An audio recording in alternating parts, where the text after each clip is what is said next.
부르심은 굉장히 중요하고 의미 있는 사건입니다.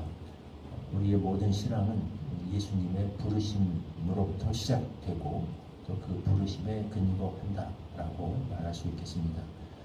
우리가 먼저 진리를 찾아서 예수님을 믿고 싶어서 그렇게 나온 것이 아니라는 이야기죠.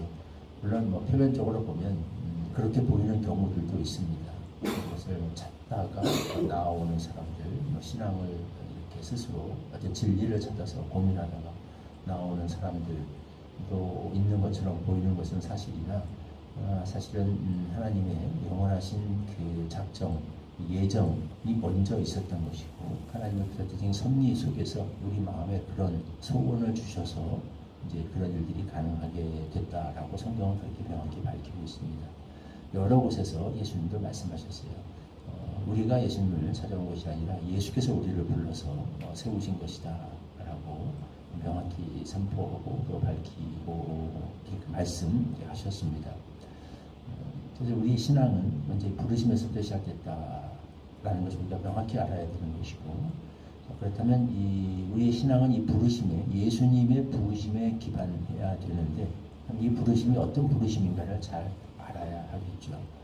예수님이 우리를 부르셨는데 이 부르심이 뭔가를 놓치고서 우리가 우리 자신의 어떤 생각과 사상과 또 소원과 이런 것에 우리가 함몰되어서 우리의 신앙을 쌓아 나간다면 예수님이 원하셨던, 의도하셨던, 하나님의 우리에게 뜻하셨던 그것과 먼 곳을, 다른 곳을 향해서 나아갈 수 있습니다. 그러면서도 스스로는 굉장히 신앙생활을 열심히 잘 하고 있다라는 착각에 빠질 수도 있다라는 겁니다.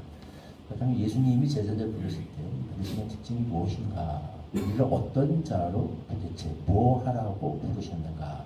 하는 것을 우리는 본문을 통해서 잘 살펴봐야 하겠습니다. 실제로 예수께서 우리를 부르신 그 부르심의 특징은 어떻게 보면 너무나 당연한 얘기일 수 있겠습니다만 예수께로의 부르심이다 라고 우리가 이렇게 말할 수 있겠습니다.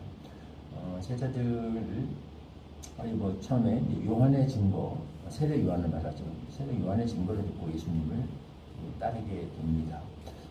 따르게 돼서 예수께서 그 말을 듣고 이제 자신을 따르는 제자들을 보고 물어보시죠. 너희가 무엇을 구하느냐?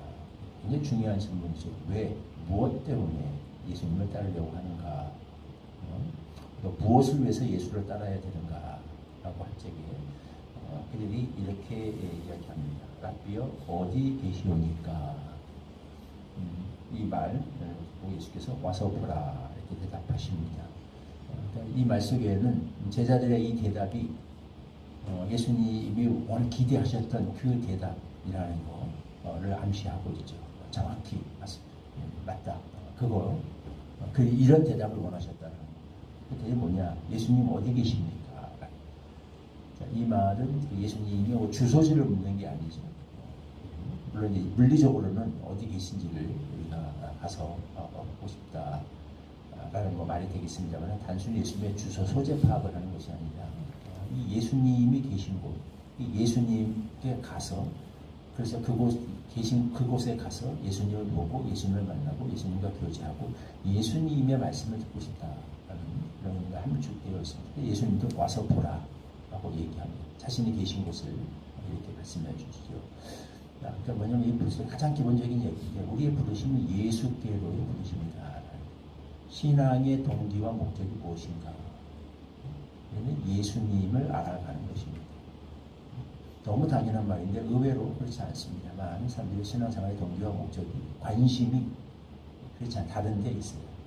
이 예수님을 통해서 얻으려고 하는 그 어떤 것, 예수를 믿을 때 내 인생에 이루어지는 그 어떤 것들, 예수님이 나에게 해줄 수 있는 어떤 것들, 사실 이런 것에 가 있는 경우가 되게 많죠. 예수님이 가르쳐 주신 기도는 우리를 통해서 하나님의 아버지의 뜻이 이루어지기를 기도하는 것인데 실제로 많이 하다 보면 우리는 하나님을 통해서 예수님을 통해서 나의 뜻이, 나의 욕심이, 어떤 나의 야심이 이런 것들이 나의 소원이, 나의 욕망이 이루어지기를 기도하는 경우가 사실은 굉장히 많죠. 바울은 명확히 말했습니다. 예수 그리스도를 얻는 것 외에 모든 그 외에 그것에 방해가 되는 어떤 것들은 아무리 세상에서 좋은 것일지라도 다 배설물 것 같다. 오직 나는 그리스도를 그 예수 그리스도를 별대로 삼고 예수 그리스도를 얻는 것을 삶의 목적으로 삼고 그것을 위해서 달려간다라고 얘기했습니다.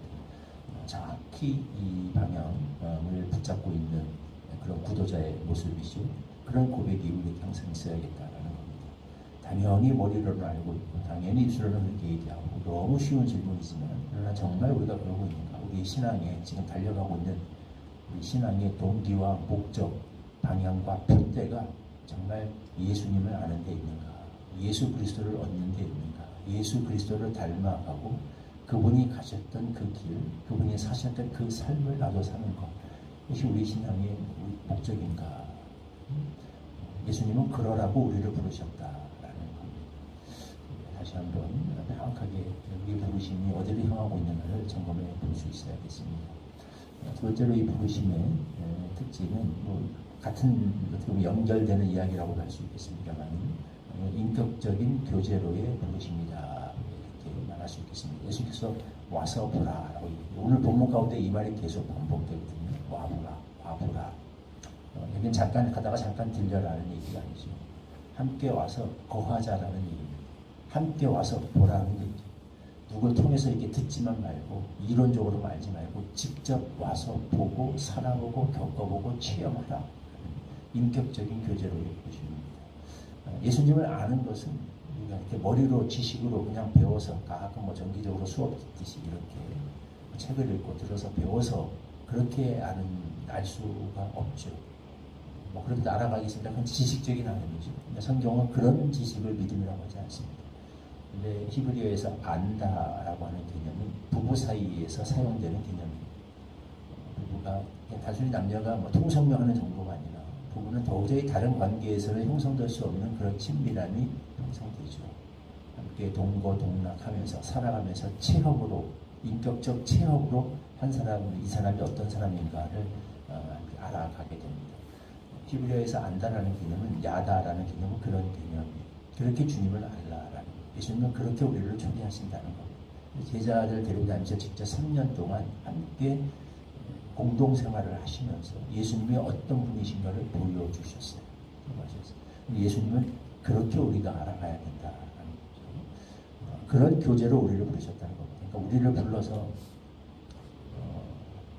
뭘 시키기 위해서 어떤 일을 위해서 우리를 불러가지고 그 일을 이루시기 위한 어떤 도구처럼 물론 우리 통해서 일도 하십니다만 그 근본적인 목적은 그런 일을 위한 도구로 어떤 노동자들 부르듯이 그렇게 부르신 것이 아니라 이런 인격적 교제와 체험의 대상으로 우리를 부르셨다. 예수님도 제자들을 종이라 하지 않고 친구라 했다. 종은 그냥 시키는 것만 합니다.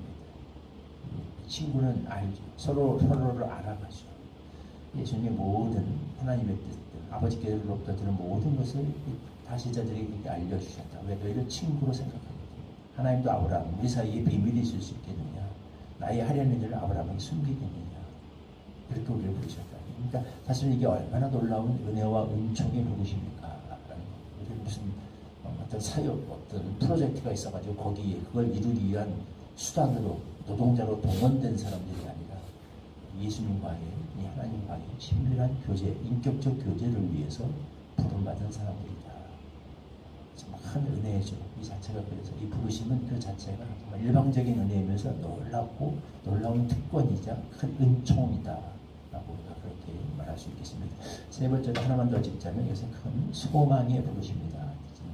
다 보면 세상에서는 부를 때 누구를 뽑을 때 그 자질을 먼저 봅니다. 자격이 있어야 되죠. 회사에서 아무나 안 받아줍니다. 철저하게 그다음에 스펙과 이런 거 다 보고 고르고 뽑고 뽑아서 얘기하죠. 근데 이 예수님의 제자들을 보면 소위 하나님의 아들께서 부르십니다. 그렇다면 인류 최고의 인재들이 되어야 되지 않겠습니까? 그렇지 않죠. 다 평범한 어부들이고 약점이 많고 허물이 많은 사람들이었습니다. 그런 사람들을 예수님이 부르시면서 다 이름도 막 바꿔주시죠. 게바에서 시몬에서 게바로 만들어지면 게바는 이제 반석이라는 그런 뜻입니다. 그래서 이 말은 단단한 이들의 현재 모습과는 상관이 없죠. 먼 미래의 모습을 이렇게 보시고 이렇게 부르신 겁니다. 장차 개발한, 지금은 심원 평범한 사람이지만 장차 개발 반성까지 단단한 믿음의 사람이 될 것이고, 심지어 그 고백 위에 교회가 세워지는 그런 기초가 될 것이다 라고까지 이렇게 말씀하십니다. 나다나엘을 부르실 때도 무화과나무 안에서 본 사건 보고 놀랐는데 이보다 훨씬 큰 신비한 일들을 네가 보고 체험하게 될 것이다. 이보다 큰 일도 보게 되리라. 얼마나 풍부한 영적인 신령한 그런 세계를 알고 깨닫게 되고 누리게 되는 그런 사람이 될 것인가를 다 말씀하십니다. 이런 소망, 미래의 모습 가운데 우리를 부르신다. 우리는 우리 현재의 모습을 보고 낙심하고 과거의 어떤 모습 때문에 절망하고 낙담할 때가 많으나, 예수님께서는 우리의 미래의 모습, 하나님께서 장차 우리 안에 이루실 그 모습을 보고 우리를 부르신다. 이 시각을 항상 가져야겠죠. 이래서 부르심이 은혜는, 때로는 우리가 교회도 그렇습니다. 교회 현재 모습만 보면 참 때로는 속상하고 낙심될 때가 많겠죠. 그게 너무 심해서 교회를 대해서 온갖 그 절망과 악담에 가까운 저주를 퍼붓는 사람도 있습니다만은, 그러나 하나님께서는 교회의 미래의 모습을 보십니다. 장차 완성될 교회의 모습, 그게 계시록에 나와 있습니다. 하나 아름다운 그리스도의 신부가 될 것인가. 늘 우리를 개인을 향한, 교회를 향한 하나님의 부르심 가지는 특징을 생각하면서 우리가 어디로 달려가야 될 것인가를 항상 붙잡으면서 나아갈 수 있어야 하겠습니다. 그런 은혜를 허락해 주시기를 기도합니다. 38절과 39절 말씀 같이 한 목소리로 읽겠습니다. 시작.